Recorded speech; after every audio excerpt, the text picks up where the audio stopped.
এইবার আল্লাহ তাআলা বলছেন, তুমি যখন ব্যয় করবে, তুমি যখন খরচ করবে, সর্বপ্রথম তোমার টাকা, তোমার খাবার, তোমার ফসল, তোমার গিফট, তোমার হাদিয়া আগে কার বাড়িতে যাবে? পীরের বাড়িতে, ইমাম সাহেবের বাড়িতে, মুফতি সাহেবের বাড়িতে, না হুজুরের বাড়িতে, না আগে তোমার উত্তম হাদিয়াটা বাপ মা পাবে? কে পাবে? জোরে বলুন, কে পাবে? কে? বাপ মা যে পাবে। এটা আমাদের কথা বললে হবে না, আল্লাহর কথা বলতে হবে। কার কথা? ইয়াসআলুনাকা মাযা ইনফিকুন কুল মা আনফাকতুম মিন খায়রিন ফালিল ওয়ালিদাইনি ওয়াল আকরাবিন ওয়াল ইয়াতামা ওয়াল মাসাকিন ওয়াবনিস সাবিল ওয়ামা তাফআলু মিন খায়রিন ফাইন্নাল্লাহা বিহি আলীম। দ্বিতীয় পারা 12 পৃষ্ঠা 14 নম্বর লাইন 215 নম্বর আয়াত সূরা বাকারাটা পড়ে দেখবেন। মাঝে মাঝে কোরআন একটু বাংলায় পড়বেন। কেন? বাংলা কোরআন পড়লে আমার আল্লাহ কি বলেছে ওটা আপনি জলের মতো পরিষ্কার হয়ে যাবে। জোরে হবে না সুবহানাল্লাহ?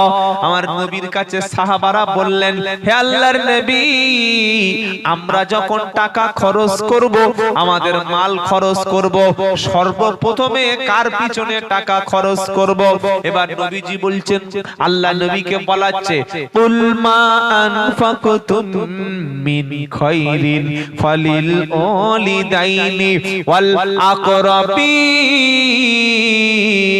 হে আমার নবী, আপনি বিশ্ববাসীকে বলুন, আপনার উম্মত যখন হাদিয়া দেবে, উম্মত যখন ভালো ফল কিনবে, উম্মত যখন বাড়িতে ভালো মাংস রান্না করবে, বাড়িতে একটু ভালো খাবার রান্না হবে, খাবারটা হাদিয়াটা আগে কোনো ইমাম সাহেবের বাড়ি যাবে না, পীর সাহেবের বাড়ি যাবে না, মুফতি সাহেবের বাড়ি যাবে না, হাদিয়াটা খাবারটা আগে ওর আব্বা আম্মার কাছে যাবে।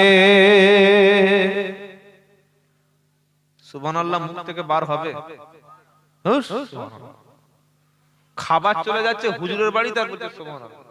মুরগি জবাই করে, ও হুজুর আমার মা মুরগি জবাই করে তোমার খাবে। আর ওর বাপটা, বাপ বুড়ো মানুষ খেলে এক্ষুনি পায়খানা করবে, খাওয়ায় হুজুরের খাওয়া। হুজুরের দাওয়াত করে দেখি এরকম বড় দুটো লেগ পিস, খাবি কিরে বাবা, জানাজে মরে যাবে। হুজুর খাচ্ছে আর কি মারাত্মক চিকেন। ফেরেশতারা বলছে, হুজুরের চিকেনটা আগে লেগ পিসটা খোল দেখি। শুনে রাখো মুসলমান, যখন মুরগি জবাই করবে, ভালো খাসির গোশত রান্না করবে, দামি ফল কিনবে, খানজায় করে প্লেটে করে সাজিয়ে বাপ আর মাকে ডেকে পাশে বসিয়ে খাবে। কোনো পীর সাহেবের ডেকে তাবিজ লাগবে না, কোনো হুজুরের ফুক মাথায় লাগবে না, তোমার বাড়িতে নিশ্চয়ই রুজিতে বরকত হবে। জোরে বলুন সুবহানাল্লাহ। মিলাদের দিন হুজুরকে এনে দেখি পা টিপছে। সেদিন কোথায় গেলাম, হুগলি, হ্যাঁ হুগলি। ওখানে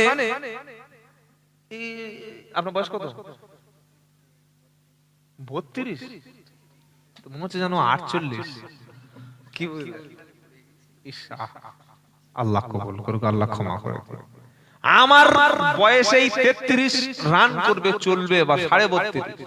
আর একটা লোক দেখি বলছে, হুজুর একটু, হুগলি না ওটা ভুল আছে, সরি আপনার মেদিনীপুর, ঝাড়গ্রাম থানা ওটা, মানে আপনার ওই উড়িষ্যার আগে ঝাড়গ্রাম। মসজিদে গিয়ে সবে একটু সুজি খেয়ে একটু পরে বক্তব্য করবো, একটা ছেলে দিকে হঠাৎ পা টিপছে। কি রে, কি বললো, হুজুর একটু পা টিপি। পাগলা, পা টিপি কেন? পা টিপার জিনিস কি বুঝলেন? পা টিপছে। কিছু কিছু বেয়াদব হুজুর আছে, নিজের বয়স 28 আর ওর বাপের 65 বছরের বাপ দে পাঠে। দেখেছেন না? দেখেন না? বললে বাবা অনেক কষ্ট করে এসেছে, অনেক দূর থেকে মাটি কেটে এসেছে। কি বুঝলেন? যেন জেসিবি চালায়। এসি গাড়িতে ঠ্যাং নেচে নেচে শুয়ে এসে দামি পরোটা দিয়ে নরম গোশ দিয়ে খেয়ে নাক ডাকাচ্ছে, বলছে খুব কষ্ট হয়। পাগল কথা করে। তা আমার দেখে পা টিপছে, আমি আমার পা আছে তা টিপবি, আমার দুটো বাঁশ আছে পায়ে, কি পা টিপছে, আমি পা টিপি না। বলছে না হুজুর একটু দাঁত ফেলে দাও মেরে, হুজুরের পা টিপলে সব, কে বলেছে হুজুরের পা টিপলে জান্নাত? হাদিসের নামটা বল। যদি কখনো পা টিপে জান্নাতে যেতে হয়, শুনে রাখো আমি আব্দুল্লাহ জুবায়ের বলছি, তোমার ওই আব্বার পায়ের কাছে বসো যে আব্বা তোমাকে মানুষ করার জন্য ব্যাঙ্গালোরে 5 বছর, গুজরাটে 3 বছর, উড়িষ্যায় গিয়ে 7 বছর, এই ঠান্ডার সময় রাস্তায় কাজ করতে করতে, মাঠে কাজ করতে করতে পাটা শীতকালে বেঁকে গেছে, পাটা হেঁটে ছুটে ছুটে পা ফুলে গেছে, পায়ের তলায় লরির টায়ারের মতো শক্ত হয়ে গেছে, পায়ের আঙ্গুলগুলো লোহার মতো বেঁকে গেছে, ওই বাপের পাটা শীতকালে কবার টিপেছো বলো? ছুটে এসে পা টিপছে, পা টিপতে টিপতে আরো কি টিপে দেবে আল্লাহই জানে। কি ছি ছি ছি ছি, যেগুলো করতে আছে এরকম পা কোনোদিন টেপায়? এটা সুস্পষ্ট ভণ্ডামি ছাড়া কিচ্ছু নয়। আমি মেদিনীপুর গেছি, জায়গাটার নাম কেশপুর, নাম ধরে বলে দিচ্ছি, কেশপুর মেদিনীপুরে। ওখানে একটা পীর সাহেব আছে, লাড্ডু পীর। এই বক্তব্যটা করেছিলাম বলে আমাকে ওখানে মেরেই ফেলে দিচ্ছিল, পালিয়েছি খুব কায়দা করে। লাড্ডু পীর। তো ওই পীর সাহেব যখন আসে, দুটো পা এরকম তুলে দেয়, আর বাড়ির মায়েরা বাবার পা চুমো খায়। আল্লাহ নবী এরকম করেছিলেন সাহাবাদের? একটা সাহাবার নাম বলুন যে আল্লাহ নবীর পা টিপেছিলেন? এসব নোংরামি ছাড়া কিচ্ছু নয়, ভণ্ডামি। আবার কিছু কিছু লোক বলছে পীরের পায়ে হাত দিয়ে সালাম কর, সালাম কর, দাঁত ফেলে দেবো শয়তান কথা। পা সালাম করার জায়গা? ছাবলামি হচ্ছে। সালাম পায়ে করতে যাওয়া মানে সেজদার মতো হয়ে যাচ্ছে, যাই কি যায় না? আল্লাহর নবী সাহাবাদের সুন্নাত, হাতে সালাম, মুসাফ, সালাম দাও, মুসাফা করো। সাহাবারা হাতে চুমু খেতেন, বড্ড জোর কপালে চুমু খেতেন। চুমু কোথায় খেতে হয় তাও মালের হুঁশ নাই। মেয়ের চুমু খেতে হয় কপালে, ছেলের চুমু খেতে হয় কপালে, বিবির বুঝে না, আর বাপ মার চুমু খেতে হয় কপালে।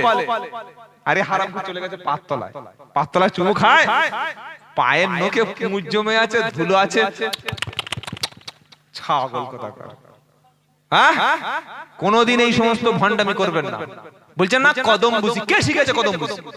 জায়েজ নয়। সাহাবারা যেটা করেনি সেটা আমরা কেন করতে যাব? না হুজুর এসে কদম বসি আর বলছে পায়ে হাত দিয়ে সালাম কর, বলে না? বলে কি বলে না? নতুন বউ এসে বলছে মা এটা তো শ্বশুর, পায়ে হাত দিয়ে সালাম কর। জায়েজ নয়, করবেন না। কারণ এই কপাল আর এই মাথা আল্লাহ ছাড়া পৃথিবীর দ্বিতীয় ব্যক্তির কাছে নিচু করা হারাম। নবী বললেন আমি যদি বাড়ির মহিলাদের হুকুম দিতাম সেজদা করার, তাহলে বলতাম মহিলারা তোমরা তোমাদের স্বামীদের সেজদা করো, স্বামীদের কাছে মাথা নিচু করো। আল্লাহ ছাড়া পৃথিবীতে অন্য কারোর কাছে মাথা নিচু করা হারাম। মনে থাকবে। বললে হুজুর হাদিস একটা বললেন, দলিল দাও। লা তাসজুদু লিশ-শামসি ওয়ালা লিল-কামার ওয়াসজুদু লিল্লাহিল্লাযী খালাকাহুন্না ইন কুনতুম ইয়াহু তা'বুদুন। আল্লাহ বলছেন চন্দ্র এবং সূর্য এদেরকে তোমরা সিজদা করো না, সিজদা করো তাদের, সিজদা করো তার যিনি চন্দ্র এবং সূর্য বানিয়েছেন, তিনি হলেন আল্লাহ রাব্বুল আলামিন। জোরে বলুন। কদম বুসি করতে গিয়ে ঈমান নষ্ট করবেন না। যত বড় পীর সাহেব বলুক আর যত বড় মুফতি সাহেব বলুক, সাহাবারা যেটা করেনি, নবীর সঙ্গে সাহাবারা যে মুআমালাতের মধ্যে ছিল না, ওটা আমরা করব না। যত বড় হুজুর এসে বলুক করব না। কেন? যে কাজে ভয় আছে সে কাজ আমরা করব না। ওখানে ঈমান যাওয়ার ভয় আছে না নাই? কি গো বাবাজিরা, পায়ে কদম বুসি করতে গিয়ে যদি মাথাটা পায়ের কাছে নিচু হয়, ঈমান যাওয়ার সম্ভাবনা আছে না নাই? কথা বলে না? সাহাবারা কি করতেন? হাতে মুসাফা করতেন, সালাম দিয়ে ইয়াগফিরুল্লাহু লানা ওয়া লাকুম, এটা সুন্নাত। মনে থাকবে ইনশাআল্লাহ। হাতের উপরে চুমু খাওয়া, এটা সুন্নাত। কপালে চুমু খাওয়া, এটা সুন্নাত। বাচ্চাদের মাথায় আল্লাহর নবী হাত দিয়ে দোয়া করে দিতেন, বাচ্চাদের মাথার উপরে চুমু খেতেন, এটা সুন্নাত। তাহলে পায়ের নখ চুষতে হবে? আল্লাহ মাফ করে দিক সকলে জোরে বলুন আল্লাহুম্মা আমিন। যদি কখনো পা টিপতে হয় বাপের পাটা একটু টিপে দেবেন। যদি কখনো কাউকে খাইয়ে জান্নাতে যেতে হয় মাকে খাওয়াবেন, জান্নাত পেয়ে যাবেন। জোরে বলুন সুবহানাল্লাহ। পৃথিবীতে তিনটে ব্যক্তি আছে, পৃথিবীতে তিনটে ব্যক্তি আছে যারা দোয়া করলে সাথে সাথেই কবুল হয়। নবীজি বলেছেন সালাসু দাওয়াতুন মুস্তাজাবাত লা শাক। ভাই এই চলে যাচ্ছে খেলো যে এক্ষুনি সেট করি, আমি চলে যাই না, চলে যাই এক্ষুনি। তো একটা মানে আমি কি বোকা না, আমি ঘড়ি দেখতে 56 হয়ে গেছে। এক্ষুনি চলে বসো বাবা, একটু বসো, কষ্ট পেও না বাবা, দোয়া করে সব বাড়ি চলে যাও। খাওয়া দাওয়ার ব্যাপার আছে নাকি? কি আছে মানে তাহারি বিখ্যাত ব্যাপার তো। হ্যাঁ একটু তিন ব্যক্তির দোয়া কবুল হয়। এক, বাপ মার দোয়া, সুবহানাল্লাহ পড়েন। দুই, কেউ যদি সফরে যায় মুসাফির দোয়া করলে কবুল হবে। আর তিন নম্বর, যদি কারোর উপর আপনি জুলুম করেন মাজলুম ব্যক্তি দোয়া করলে কবুল হবে। বলুন তো তিনজন ব্যক্তির মধ্যে বাপ মা আছে না নাই? পীর সাহেব, মুফতি সাহেব, হুজুর সাহেব, ইমাম সাহেব, ফকির সাহেব, এদের নাম আছে নাই? তাহলে নবী যার গ্যারান্টি দিচ্ছে তার কাছে দোয়া চাইবো ইনশাআল্লাহ বলে। দুই নাম্বার, পৃথিবীতে কোন মুফতি, মাওলানা, হাজী, গাজী, পীর, ফকির, মুহাদ্দিস, মুফাসসির তার মুখের দিকে হা করে তাকিয়ে থাকলে রহমতের দৃষ্টিতে নেকি হবে, কোন হাদিসে লেখা আছে? নাই। কিন্তু বাপ এবং মায়ের মুখের দিকে তাকালে হজের নেকি পাওয়া যাবে। জোরে বলুন সুবহানাল্লাহ। কত বড় গুরুত্বপূর্ণ ফজিলত। তিন নম্বর হলো পৃথিবীর কোন ব্যক্তিকে খাওয়ালে সওয়াব আছে, মানুষকে খাওয়ালে, কিন্তু খাইয়ে আল্লাহকে রাজি করব, জান্নাতে চলে যাব, এরকম কোনো কথা নাই। কিন্তু বাপ মাকে খাওয়ানো ওটা খাওয়ানো নয়, ওটা হচ্ছে একটা সৌভাগ্যের বিষয়। জোরে বলুন সুবহানাল্লাহ। আমার ভাইয়েরা, যাদের বাপ মা পৃথিবীতে বেঁচে আছে যদি ভুল করে থাকেন বাড়িতে গিয়ে ক্ষমা চেয়ে নেবেন। আর যাদের মায়ের সঙ্গে বেয়াদবি করেছেন ক্ষমা চেয়ে নেবেন। যদি কারোর বাপ মা কবরে চলে যায়, আজকে রাতে যদি কবরের কাছে যেতে ভয় লাগে, কাল সকালে ঘুম থেকে উঠে ফজরের নামাজ পড়ে মায়ের কবরের কাছে, বাপের কবরের কাছে গিয়ে যা জানেন বাংলা জিয়ারত করুন। না হুজুর লাগবে আরবি, কে বলেছে? আল্লাহ বাংলা বোঝে না? আল্লাহ বাংলা বোঝে না? অনেকে মনে করছে আল্লাহ বাংলা জানে, সব ভাষা জানে। সব ভাষা যিনি জানে তিনি কে? আল্লাহ। আরবিতে না পারলে বাপ মায়ের কবরটা বাংলায় বলুন, আল্লাহ আমার আব্বা চলে এসেছে, মাফ করে দাও, রব্বির হামহুমা কামা রাব্বায়ানি সগীরা। ছেলের দোয়ার বরকতে বাপের কবর আযাব মাফ করে দেবেন কে? আল্লাহ। আল্লাহ তৌফিক দিক, সকলে বলুন আমিন। কেউ উঠবেন না। আপনাদের কাছে আমাদের কমিটির দুটো একটা ছেলে একটু ক্যাশ 100 500 200 যা আছে বিসমিল্লাহ বলে পকেটে হাত দিয়ে সির্ফ অনলি ফর 2 মিনিট, 2 মিনিটের মধ্যে যার যত সামর্থ্য দিয়ে দেবেন। আল্লাহ আপনাদের প্রত্যেকের দানে বরকত দেবে। বিদায়ের আগে মায়েদের সম্পর্কে একটা হাদিস বলে বিদায় নেব। পুরুষের চাইতে নারীদের জন্য জান্নাতে যাওয়া সহজ। সুবহানাল্লাহ। মৃত মানুষের পাশে কোরআন পড়া যাবে কি? মৃত মানুষ কোরআন শুনতে পায় তো? মৃত মানুষ কোরআন শুনতে পায়? শুনতে পায়? যে শোনে না তার পাশে কোরআন পড়ে কোনো লাভ নাই। বলে হুজুর তাহলে পড়বো না? যদি কোনো ব্যক্তি কোরআন পড়ার কোনো প্রয়োজন মনে করে, ধরুন একজন মাইয়িত মারা গেছে, গোসল দিয়ে রাখা আছে, এই মাইয়িত ছেড়ে অনেক দূরে যেখানে কোনো ডিস্টার্ব নাই, কোনো আওয়াজ নাই, সেখানে যদি কেউ মাইয়িতের উদ্দেশ্য করে সওয়াব রসানির জন্য, সওয়াব পৌঁছানোর জন্য যদি কেউ কোরআন পড়ে, সেক্ষেত্রে পড়ার ক্ষেত্রে কোনো শরীয়তে নিষেধ নাই। কিন্তু মহিলা বা পুরুষ কোনো মৃত ব্যক্তি মারা গেছে, তার পাশে সকলে গোল করে কোরআন পড়তে হবে, সুস্পষ্ট এটা বিদআত। তার কারণ আল্লাহর নবীর ইন্তেকালের পরে কোন সাহাবায়ে কেরাম নবীর কাছে বসে কোরআন পড়েনি। নবীর ইন্তেকালের পরে আবু বকর সিদ্দিকের পাশে বসে কেউ কোরআন পড়েনি, ওমর ফারুকের পাশে বসে কেউ কোরআন পড়েনি। রাসূলের কলিজার টুকরা হযরতে ফাতেমা রাদিয়াল্লাহু আনহা, তার ইন্তেকালের পরে কেউ কোরআন পড়েনি। একজন সাহাবাদের এই সিস্টেম ছিল না। এটা আমরা করেছি কেন জানেন? ভালো করে খাবো বলে। কি বুঝলেন? মরে গেছে যদি ভালো করে তার কাছে বসে পড়তে পারি তো 40 দিন দাওয়াত দেওয়া হবে তো? হবে না? হবে না? ভালো করে পড়ে এসেছি, শরীয়তে যেটা নয় সেটা করব না ইনশাআল্লাহ। বলুন ইনশাআল্লাহ। কই ছেলেরা কোথায় গেল বাবা, একটু ভিতরে আসুন, আমি লোকটা চলে যাচ্ছিল ধরে বসে রেখেছি, এবার তোমার গালাগালি করবে। কি গো? হ্যাঁ আমাদের তৃণমূলের লোক নাকি? আচ্ছা কমেডি ছেলে। আল্লাহ কবুল কি তাকবীর দেন, নারায়ে তাকবীর। দুটো ছোট ছোট সোনার ছেলে আপনাদের কাছে গেছে, আহা দিনের জন্য। আরে পকেটে হাত দাও, একটু পকেট মারি হবে ইনশাআল্লাহ।